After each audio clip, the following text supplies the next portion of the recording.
अस्सलाम वालेकुम व्यूअर्स। गोभी की सब्ज़ी इस तरह बनाएं कि खाने वाले उंगलियां ही चाटते रह जाएं। तो आज मैं आपके लिए बहुत ही मज़ेदार यूनिक स्टाइल से गोभी की रेसिपी लेकर आई हूं। एक बार मेरे तरीके से ये सब्ज़ी बनाकर देखें, यकीन करें आपके घर वाले मज़े ले लेकर खाएंगे।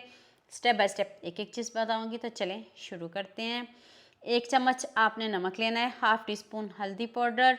जब पानी पकना शुरू हो जाए तब आपने इसमें गोभी शामिल कर देनी है। ये 1 किलो गोभी है, तो गोभी धोने का ये आसान तरीका है। अब ये ना कमेंट करिएगा इसमें कीड़े हैं, ये हैं वो। इतनी साफ़ गोभी थी और इसमें कोई कीड़ा वगैरह नहीं है। अभी मैं आपको दिखाती हूँ, पानी बिल्कुल साफ़ है। तो दोबारा से हम इसको अच्छे से वॉश करेंगे, करीब से भी दिखाऊंगी कि इसमें कोई कीड़े वगैरह नहीं हैं।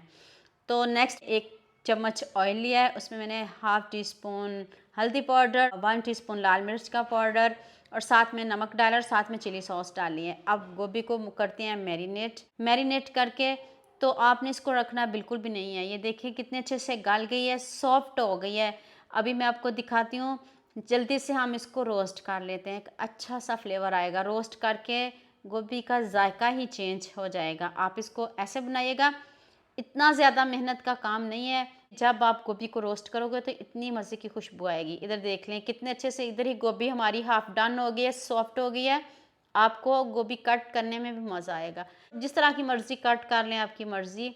दोबारा से थोड़ा सा मैंने ऑयल लिया है, उसमें मैंने 2 आलू शामिल किए हैं। अब इनका कलर चेंज करेंगे, इनके ऊपर एक गोल्डन सी लेयर आ जाए तो फिर हम इसमें बाकी मसाले ऐड करेंगे। पहले अपने आलूओं को बहुत अच्छे से फ्राई करना है। अब मैंने इसमें 1 चम्मच अदरक लहसुन का पेस्ट डाला है, 1 टीस्पून साबुत ज़ीरा डाल दें, ज़्यादा मसाले नहीं डालेंगे, आपके सामने है। तो अब हम इसमें प्याज शामिल करेंगे। 1 किलो गोभी है तो छोटे छोटे 2 प्याज ले लें, उनको आपने बारीक पीस लेना है, जग में पीस लें, जैसे मर्जी पीस लें। तो प्याज का भी कच्चापन दूर करते हैं और साथ में मसाले डालते हैं। 1 टीस्पून नमक, हाफ़ टी स्पून हल्दी पाउडर और 1 टीस्पून ही इसमें लाल मिर्च का पाउडर डाल दें। पहले भी हमने नमक मिर्च का इस्तेमाल किया है, इसलिए ध्यान से दोबारा आपने नमक मिर्च का इस्तेमाल करना है। 2 टमाटर लेने हैं, उनको भी आपने पीस के ही डालना है। पीस के क्यों डालना है ये भी आगे जाके बताती हूँ। ग्रेवी चेक कर लें कितनी ज़बरदस्त है। अब हम इसमें 1 चम्मच धनिया पाउडर डालेंगे और साथ में गोभी डाल देंगे। गोभी में जो थोड़ी बहुत कसर है वो भी पूरी हो जाएगी और हमारी जो गोभी है वो बहुत अच्छे से गल भी जाएगी। जो थोड़ी बहुत कसर है ना, वो भी पूरी हो जाएगी। अभी देख लें, अभी आपको कच्ची लग रही होगी। अब हम इसको ऊपर से करने लगे हैं कवर। अब आप ऊपर से इसको कवर कर दें और बीच बीच में इसको चेक करते रहें। इसमें कोई पानी शामिल नहीं किया, कोई दही शामिल नहीं किया, बस हल्की आंच पे आपने इसको दम पे अब पकाना है।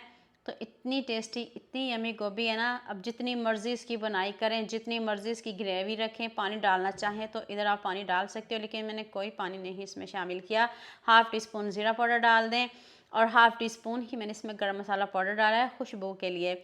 ये ऑप्शनल है, अगर आपको नहीं पसंद तो स्किप कर दीजिएगा। आप मुझे जल्दी से ये भी बता दें, मुझे किन किन मुल्कों और किन किन शहरों से देख रहे हैं। मुझे बहुत खुशी होती है जब आपके फेसबुक और यूट्यूब पर खूबसूरत से कमेंट पढ़ती हूँ। आप सबका खूबसूरत कमेंट करने का बहुत बहुत शुक्रिया और आप सबके लिए भी दिल से दुआ है मेरी, आप भी हमेशा खुश रहें और हमेशा मेरे साथ ऐसे जुड़े रहें। तो आप ऊपर से खूब सारा सब्ज़ धनिया डालें। तो लीजिए, मज़ेदार से हमारी गोभी रेडी हो गई है। सिंपल इजी, कम मसालों से बताई है।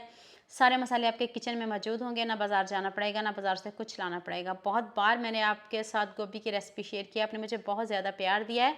मुझे इस रेसिपी में भी आप सबका बहुत ज़्यादा प्यार चाहिए। तो यहाँ मैं आपको याद दिला दूँ, अगर आपको मेरी रेसिपीज़ पसंद आ रही हैं तो जल्दी से मेरे फेसबुक पेज को भी फॉलो कर लो और साथ में मुझे यूट्यूब पे भी सब्सक्राइब कर दो। ये आपकी तरफ से प्यार होता है, मोहब्बत होती है, खुशी होती है कि आपको मेरी रेसिपीज़ पसंद आ रही हैं।